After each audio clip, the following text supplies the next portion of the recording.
Hi guys! Good afternoon. Hapon na pala dito. So, ngayong araw, nandito na naman tayo sa Reyna ng Kusina. So, for today's video, gagawa ako ng chicken with mushroom. Ayan siya. Chicken strips. Hiniwa-hiwa ko na, tapos meron tayong white mushroom, meron tayong brown mushroom, at saka meron tayong mushroom na ibang klase. So, ito siya guys, ipaghalo-halo natin. So, para dumami, meron tayong toge. Konti lang kasi hindi maganda tingnan pag maraming toge. At saka hindi siya masyadong masarap, hindi mo malasahan yung mushroom. So, meron tayong sangkap, sibuyas, bawang, at saka green chili. Ang sili kasi, yung iba sa mga Chinese, nilalagyan nila ng marami. Ako hindi kasi allergy ako sa sili. Konti lang, bahala na. So, ngayon, umpisahan na natin. Okay. So, hanggang dito na lang muna dahil ipiprepare ko pa yung ibang mga ricado. Okay? So, for now, bye-bye! Ilalagay ko na po yung mushroom na dalawang klase, white at saka brown. Ayan, lulutuin ko na siya dito sa may hot water na merong oil. Tapos, susunod natin tong isang klaseng mushroom. Kasi alam niyo kung bakit ginawa ko ito. Dahil itong white mushroom nagkukulay. So, ayan siya guys. So, isusunod natin tong isang klaseng mushroom para maluto siya. Niluto ko na siya guys dito sa tubig na merong nilagyan ko ng mga seasoning. Tapos, igigisa ko ang chicken mamaya para dire-diretso na lang. So, ayan siya. Toge. Pinagsama-sama ko na. Tapos, anuhin ko to, strainer ko to para matanggal yung yung tubig. So, ayan, okay na. Tanggalin natin yung sabaw. Strainer natin. So, ito na yung kinalabasan. Okay? So, mag-isa tayo ng sibuyas at saka bawang. So, ayan na yung sibuyas. Isunod natin ang bawang. At saka green chili. Konting chili lang to guys. Kasi ayaw ko yung sobrang anghang. So, ganito siya. Ayan. Wait na lang natin ulit. Ilalagay na natin ang ating manok.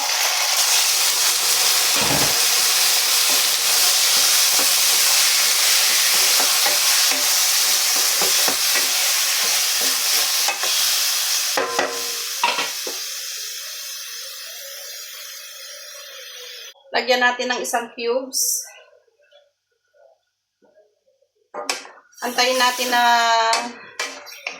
mag-absorb ang mga paminta at saka cubes dito sa ating manok.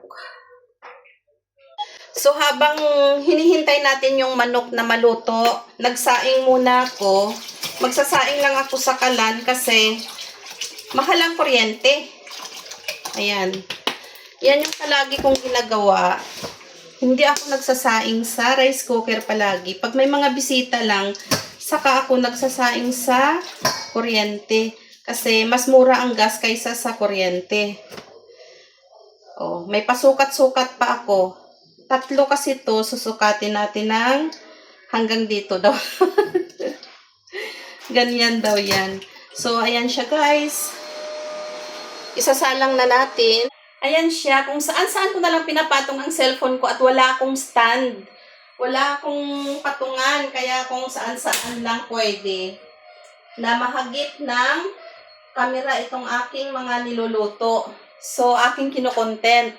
So, ayan siya. Ito manok, pinapatapos natin ng luto. Ito naman siya kanin.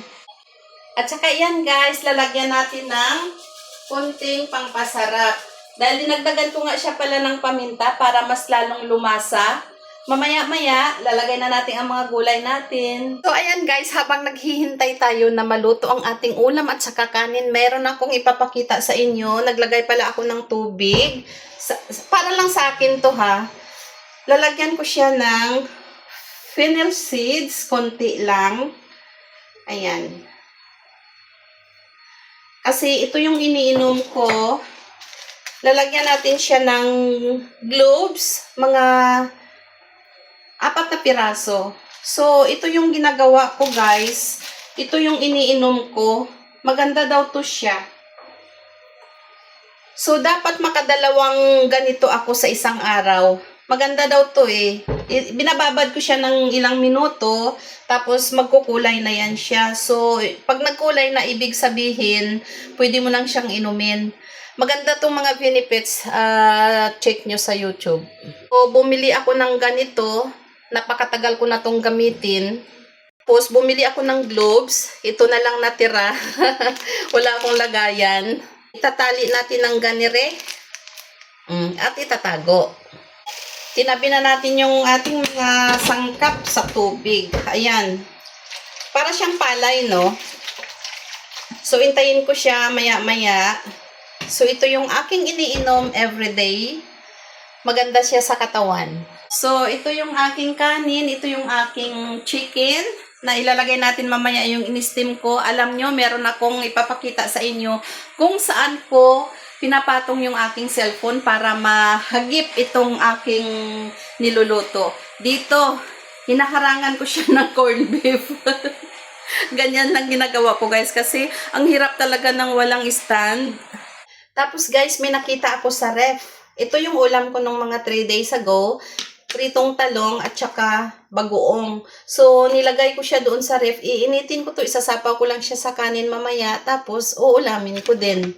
Ganyan ako pag nagluto dito sa kusina. Kaya tinatawag ako ng Reyna ng Kusina. At yan, guys, luto ng ating manok. Nilagyan ko siya ng oyster sauce. Yan. Saka natin i-mix.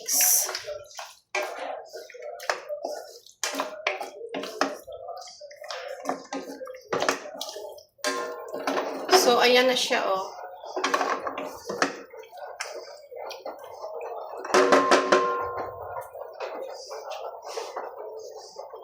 So, ayan na.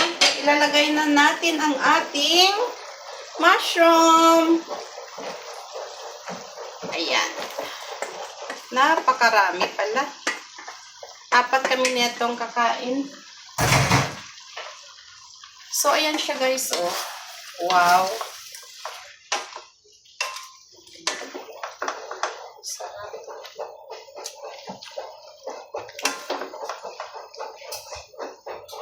So, ayan, guys, luto na ang ating chicken with mushroom.